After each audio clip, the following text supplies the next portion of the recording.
سعودی عرب مکہ مکرمہ میں وزارت اسلامی امور دعوت و ارشاد کے تحت انٹرنیشنل اسلامی کانفرنس آج سے شروع ہو رہی ہے، جو 2 روز تک جاری رہے گی۔ کانفرنس میں 85 ممالک سے تعلق رکھنے والے 150 عالم دین، مفتیان اکرام اور اسلامی محققین شرکت کریں گے۔ کانفرنس میں شرکت کے لیے مختلف ممالک سے علماء اکرام اور مشائخ کی آمد کا سلسلہ کل سے شروع ہوا۔ شرکاء کا تعلق مختلف ممالک کی اسلامی وزارتوں کے علاوہ مکاتب فکر اور دارالافتاء کے علاوہ جامعات سے ہے۔ سعودی وزیر اسلامی امور ڈاکٹر عبداللطیف الشیخ افتتاحی خطاب کریں گے، جس کے بعد کانفرنس میں شریک وفد کے سربراہان کی تقاریر بھی ہوں گی اور 2 روزہ کانفرنس میں 7 سیشن ہوں گے، جن میں شرکاء رواداری اور باہم برداشت کے علاوہ دہشت گردی اور انتہا پسندی کے موضوعات پر تبادلہ خیال کریں گے۔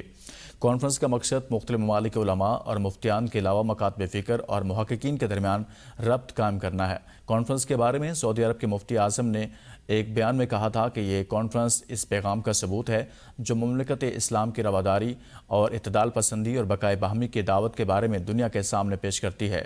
سعودی عرب نفرت اور عدم برداشت کو مسرت کرنا اور لوگوں میں پھیلنے والے نفرت اور تشدد کے جذبات کو کم کرنے کے لیے ایک شراکت دار کے طور پر کام کر رہا ہے اور اس حوالے سے کاوشیں کی جا رہی ہیں۔